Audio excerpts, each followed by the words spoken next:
Now we get to get into some really fun stuff.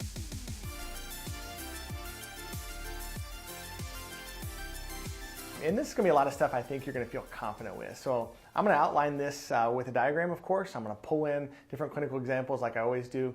And I think this will be a fun one for you. So let's take a look at the whiteboard now. All right, so we're going to take a look at these 7 layers of the cornea, okay? And I want to start off talking about the thicknesses of each of these layers, okay? And I think of this like the rule of 5s. That's what I would kind of call this diagram if you're labeling it, because you want to think of the epithelium, for example, as being 50 microns thick. Bowman's is going to be around 10, okay? When you think of stroma, it's going to be 450. Dua's is about 15, because everything's kind of a derivative of 5 or has a 5 in it.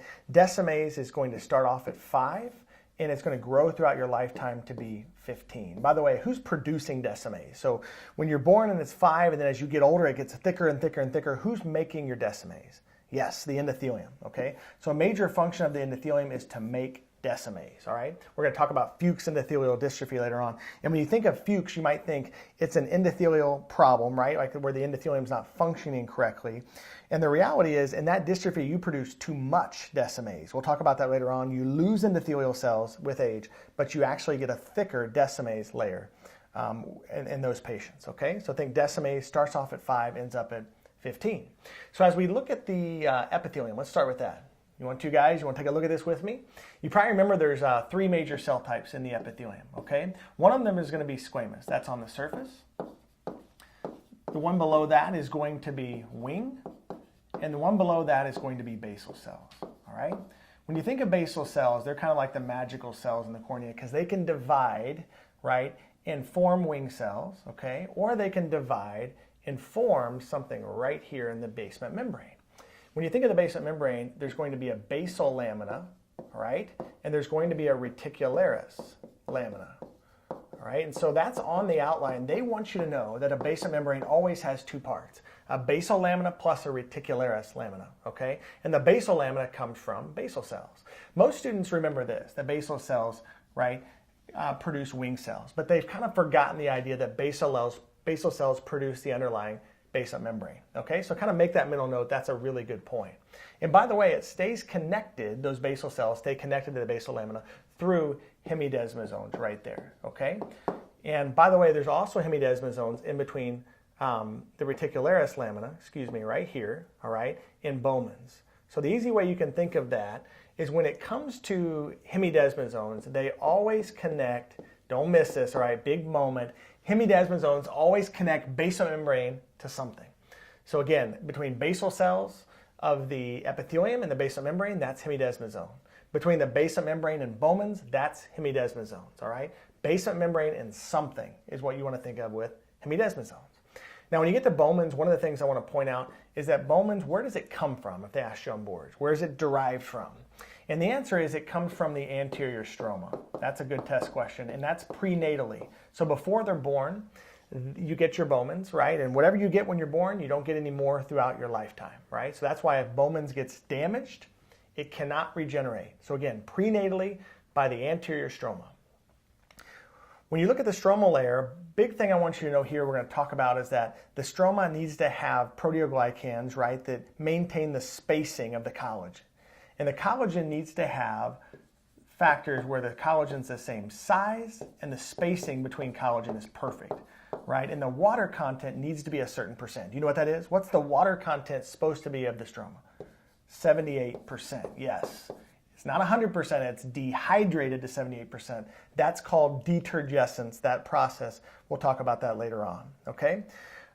Dua's layer, there's not a lot I want you to know there. That's a new layer. Obviously, it's just a few years ago, they've come out with the fact there's a new corneal layer. I want to talk about decimase next. You know, it starts at 5, ends up at 15. I would know what type of collagen is found in this layer, which is going to be type 4, okay? You guys know if it's damaged, it can regenerate because endothelium will just produce more of it. So when you think about type 4 collagen, that's in decimase. Bowman's is going to have what type of collagen? Type 1. And the same thing in the stroma, by the way. It's also going to have type 1 collagen. Right? So those are kind of some big picture points I'd want you to know.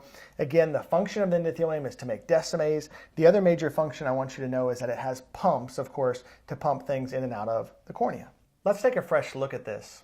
I want to talk to you about basal cells for a minute, okay? Because we said basal cells, right, can divide and become wing cells. We said basal cells can also divide and form the basal lamina of the basal membrane, right? So this is a cornea, and I want to draw a limbus right outside of that, okay? And in the limbus, you guys know you're going to have stem cells, okay? And stem cells are in the limbus in something called the palisades of Vogt. I know you're like, I know that, Kyle. I remember that weird name, right? Stem cells are here circumferentially in the limbus, right? And stem cells are going to become something. And you guys probably remember that stem cells become basal cells, right?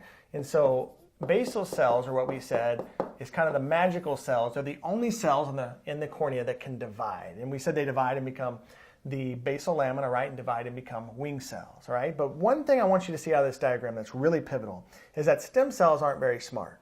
They can't decide simply to become basal cells. They need to get a signal. And so here's the signal right here that says, hey, stem cells become basal cells. And I want to ask you right now, what is it that provides that signal to tell a stem cell to become a basal cell? And that is from your corneal nerves. It's from V1. Okay, V1 is the signal that tells stem cells to become basal cells. So I want to talk to you about this for just a second. So if I asked you guys what are the functions of your nerves throughout your body, you would say, well, your nerves sense things, right? So if I do this right here, my nerves are going to sense that I'm touching my hand, but they're also going to detect that cells are being shed. Okay, and it's no different than the nerves in our eyes, right? The nerves in our cornea, which by the way enter the mid-stroma, that's in your notes, mid to anterior stroma, and they go forward from there. Okay, remember that. Remember, there's no nerves in the back of the cornea. They enter the mid to anterior stroma and go forward. Those nerves have two major functions. They function to detect pain and things like that, but they also function to stimulate new cell growth, right? So right now, as you're watching this lecture, literally cells are being shed right from your cornea into your tears. And so the phrase I like to use a lot, and say this with me, okay, is who feels the loss? Who feels the loss? Meaning, as these cells are shed, who feels that loss of cells and says, I need to make new cells, right? And that is V1. V1 is the trigger that tells stem cells to become basal cells. So as many of you guys are watching this, you're thinking light bulb city, baby, because you know there is a name of a disease in which you damage V1. If you damage V1, you can't get stem cells to become basal cells. And so you're going to naturally lose cells, like we said, that's just normal, right? So in that patient who's naturally losing cells, but not getting the signal to make new cells, they're going to form an ulcer. And what's really weird is when you look at this patient under the slit lamp and they have this ulcer, yet they have no pain. It's like, that doesn't make any sense. Why would you have an ulcer and no pain? It's because V1 is damaged. What's the major function of V1? Pain and new cell growth, right? So when you think of neurotrophic keratopathy, which is the name of that condition where you get V1 damaged, right? When you think about that, that's a condition that's just going to damage your corneal nerves and lead to that weird situation of big ulcer, no pain. That's what you're going to hear me say over and over with neurotrophic. Big ulcer, no pain. And bigger than that, when you think neurotrophic, I want you to think V1 issue. Anything that can damage V1, like herpes. Yep, diabetes can damage it, right? You're going to see other things, and when we get into disease that can cause that problem, LASIK, when you cut the corneal nerves. Big picture, though, is big ulcer, no pain. That's how you want to process that condition. It all starts at the limbus with the stem cells, all right?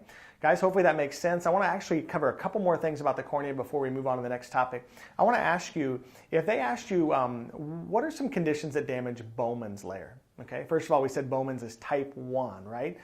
When you say Bowman's, I want you to think Reese-Bucklers, okay? Reese-Bucklers is a dystrophy that affects Bowman's. I want you to think about band keratopathy.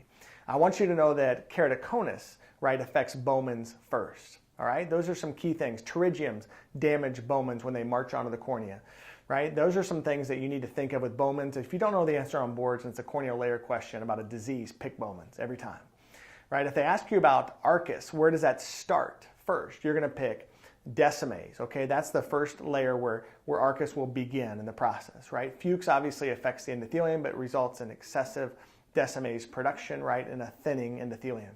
If they ask you out of all those layers of the cornea, which two, pick two question, all right, which two are going to thicken with age, all right? The answers are going to be what? Well, basement membrane. Why? Because basal cells are making more basal lamina, right? What's the other one? It's going to be decimase. Why? Because the endothelium is making more of that, okay, with age. Remember, you start with 5 and you end with 15 later in life.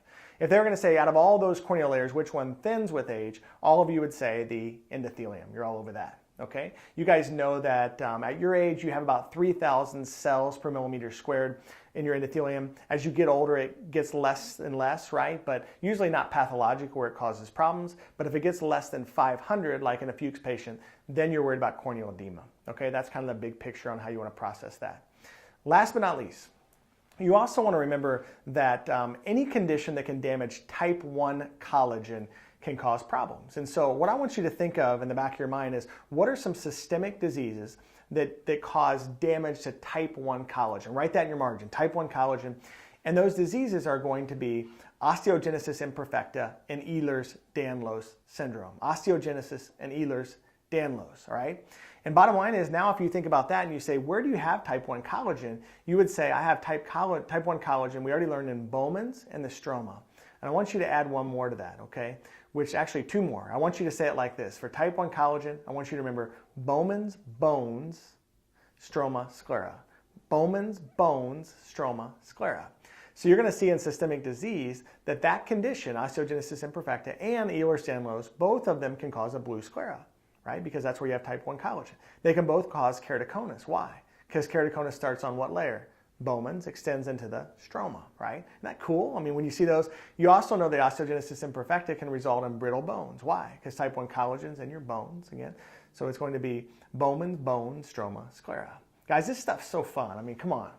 If you're not smiling right now and loving this stuff, I mean, you don't have blood running through your veins. I know you're feeling it, right? This is where it gets so fun to know your anatomy well, because you can stretch it in disease all day long. You can sit across from a patient one day and they ask you tough questions, and you can just feel so good about being able to reduce stress in their lives because you know your stuff inside and out. So thanks for hanging in there, guys. We're going to move to the next unit. Take a look at this quiz and see what you think.